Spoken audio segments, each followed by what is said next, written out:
Pithapuram municipal commissioner Kanakarao రాజకీయ నాయకుల అభిమానం పొందడం కోసం 10వ సచివాలయం 16, 18, 19 వార్డుల శానిటైజర్ సెక్రటరీ సుధీర్పై నీ డ్యూటీ నువ్వు సరిగ్గా చేయలేదంటూ దుర్భాషలాడుతూ నోటికొచ్చినట్లు తిడుతున్నారని ఆవేదన వ్యక్తం చేస్తూ మున్సిపల్ కార్యాలయంలో నిరసన చేస్తూ తమకు న్యాయం చేయాలని వారి బాధను వ్యక్తం చేశారు. అనంతరం పాడా కార్యాలయంలో ఎన్వి శివరాం ప్రసాద్కు వినతి పత్రం అందించారు. దీనిపై స్పందించిన శివరాం ప్రసాద్ విచారణ జరిపి తగు చర్యలు తీసుకుంటామన్నారు.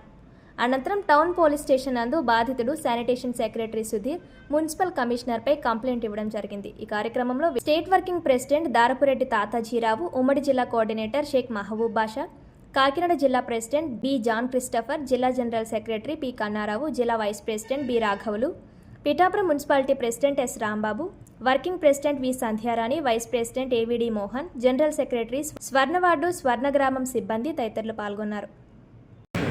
ఆ భాష ఏంటండి? ఆయన ఈయనతోనే కాదు, ప్రతిరోజు ప్రతి ఉద్యోగి, గ్రామ వార్డు సచివాలయ ఉద్యోగి అంటే స్వర్ణ వార్డు స్వర్ణ గ్రామ ఉద్యోగి అంటే ఎలా ఉందంటే పైన అధికారులు ఉన్న వాళ్ళందరికీ కూడా ఆడు ఎందుకు పనికిరానోడు, మేము ఇంత డిగ్రీలు చదువుకుని ఎగ్జామ్ పాస్ అయ్యి మేము వస్తే మాకెవరో ఉద్యోగాలు ఇచ్చారని చెప్పడం ఏంటండి? ఆ ధోరణితో మమ్మల్ని చూడడం ఏంటండి? అది ఎంత దారుణం, అది ఎంత నిర్మానుషం చెప్పండి, మీరు చెప్పండి. మీడియా ముఖంగా మేము అందరినీ అడుగుతున్నాం సార్, ప్రతి అధికారిని కూడా అడుగుతున్నాం.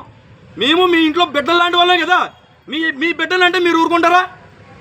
మీ బిడ్డలు ఆ మాటలు అంటే మీరు ఊరుకుంటారా? దయచేసి మేము ఉద్యోగులు ఒకటే కోరుతున్నాం. మేము ఏం కోరుతున్నాం? మాకిచ్చే ఆత్మగౌరవం ఏదైతే ఉందో మా ఆత్మగౌరవం దెబ్బతినకుండా మా ఉద్యోగాలు మమ్మల్ని చేసుకొనివ్వండి అని చెప్పాం. అయినా కూడా ఆయన ఏం చేస్తున్నారు? ప్రతిసారి కూడా, ఇది ఒక్కసారే కదండి, ప్రతిసారి నాకు చాలామంది ఫీమేల్ ఎంప్లాయీస్ ఫోన్ చేసి చెప్పారు, నువ్వు ఏం చేసుకుంటా చేసుకో, నన్ను ఎవ్వడు ఏం పీకలేడు. ఈ అసభ్య పదజాలంతో ఆయనకి ఇష్టం వచ్చినట్టుగా నా వెనకాల పొలిటికల్ బ్యాక్గ్రౌండ్ ఉంది.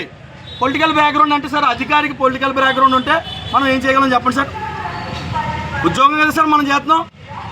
మేము గ్రౌండ్ లెవెల్లో ఉద్యోగం చేయట్లేదు. అయ్యా బాబు నువ్వు ఈ ఉద్యోగం ఎందుకు చేయట్లేదు, లేకపోతే పలానా పని ఎందుకు చేయలేదు అని అడగాలి. వార్డు సచివాలయం ఎంప్లాయీస్ అసోసియేషన్ వాళ్ళు నా దగ్గరికి వచ్చి ఒక రిప్రజెంటేషన్ ఇవ్వడం జరిగిందండి.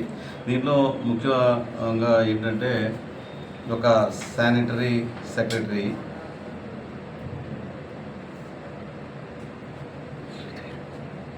మున్సిపల్ కమిషనర్ గారు ఏదో పని విషయంలో ఆయన్ని మందలించారని, అంటే అది అసభ్యకరమైనటువంటి పదజాలం వాడారని వాళ్ళు నాకు ఒక రిప్రజెంటేషన్ ఇవ్వడం జరిగింది. దీని మీద మేము తరువుగా విచారణ చేసి దీనికి ఎటువంటి యాక్షన్ తీసుకోవాలో దాన్ని ఆలోచించి, అది అవసరమైతే కలెక్టర్ గారి దృష్టికి కూడా తీసుకెళ్ళి దీని మీద ఏం చేయాలనేది ఆలోచించి దాన్ని సరైన దీని యాక్షన్ తీసుకుంటామని తెలియజేయాలి. సార్, గతంలో ఇదే కమిషనర్ డిఈతో బాహాబాహికి దిగారు.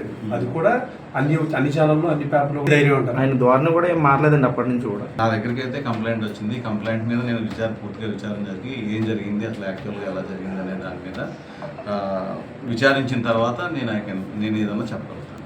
ఓకే, అంటే గతాన్ని కూడా ప్రకారం నేను దీని మీద విచారణ చేస్తాను. దీంట్లో ఏముందంటే ఇంతకు ముందు కూడా ఎలా ఉన్నారు, ఇప్పుడు ఎలా ఉన్నారు, ఇక ముందు ఇలాంటివి రిపీట్ అవ్వకుండా మనం చూసుకోవడం అనేది ఇంపార్టెంట్. మనకు కావాల్సింది municipality development. So officer, subordinates అందరూ కలిసి అన్యోన్యంగా పనిచేస్తేనే కానీ ఏ అచీవ్మెంట్ అయినా సరే ఒక్కళ్ళ వల్ల ఎప్పుడూ అవ్వదు, అందులోని గవర్నమెంట్లో అసలు అవ్వదు. ఇదంతా కూడా సినర్జిస్టిక్ ఎఫెక్టే. ప్రతి వ్యక్తి కూడా వాళ్ళ పాత్ర చేస్తేనే కానీ ఏ పని పూర్తి కాదండి. ఎక్కడైనా సరే ఏ డిపార్ట్మెంట్ అయినా అలాగే ఉంటుంది. ప్రతి వాళ్ళకి ఇండివిజువల్గా ప్రతి రోలు ఉంటుంది. అంటే each and every role is as important as the superior officer. ఎవరిని మనం తీసిపడేటండి, ప్రతి వాళ్ళ రోల్ ఇంపార్టెంట్. సో అందుకని దీని మీద పని చేయించుకోవడంలో ఏం ఒత్తిడి వచ్చిందో అనేది